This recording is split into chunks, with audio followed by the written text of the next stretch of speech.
নির্বাচনের সংবাদ কভার করতে টাঙ্গাইলে আছেন আমাদের বিশেষ প্রতিনিধি রোকনুজ্জামান। সরাসরি কথা বলছি তার সাথে।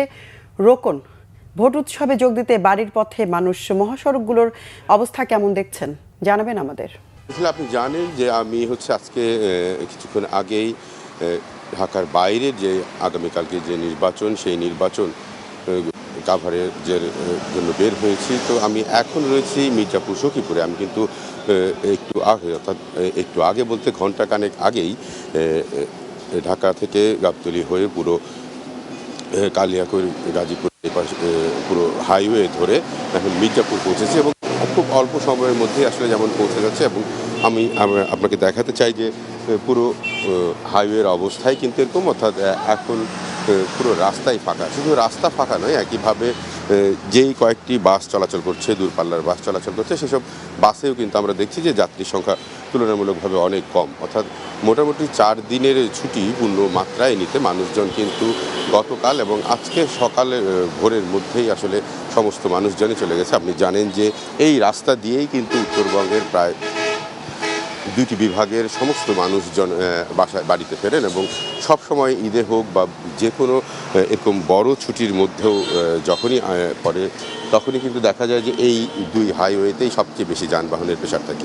তো সেই তুলনায় আমরা দেখছি যে এবার কিন্তু ভোটকে কেন্দ্র করে সবাই বেশ আগেই বাড়িতে, অর্থাৎ বাড়ি পৌঁছে গেছেন এবং এখন মোটামুটি পুরো রাস্তাই ফাঁকা। খুব অল্প কিছু দূরপাল্লার বাস চলছে, সেই তুলনায় কিন্তু লোকজনের সংখ্যা, অর্থাৎ যাত্রীর সংখ্যাও অনেক কম।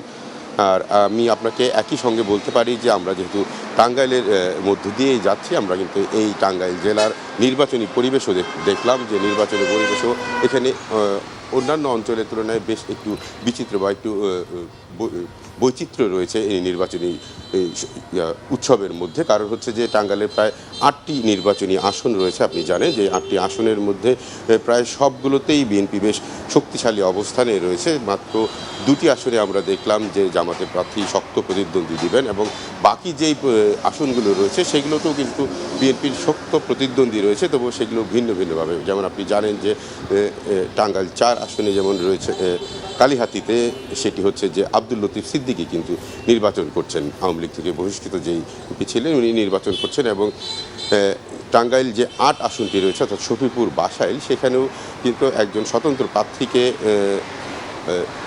কৃষক শ্রমিক জনতা লীগের যে বঙ্গবীর কাদের সিদ্দিকী রয়েছেন তিনি সমর্থন দিয়েছেন এবং ধারণা করা হচ্ছে যে এখানেও বিএনপির সাথে শক্ত প্রতিদ্বন্দ্বী হবে। তবে যুবদলের সাবেক সভাপতি সুলতান সালাউদ্দিন টুকু টাঙ্গাইল 2 থেকে আসনে নির্বাচন করছেন এবং সেই আসনে এই বেশিরভাগ আসনে কিন্তু বিএনপি বেশ শক্তিশালী অবস্থানেই রয়েছে। তবে সব জায়গায় যে তারা সহজেই ছাড় পাবে সেরকম ব্যাপারটা না, কারণ দুটিতে যেমনি জামাত হাট। ধন্যবাদ আপনাকে। আপনি যাত্রাপথে আছেন, প্রয়োজনে আবারও যোগাযোগ করব।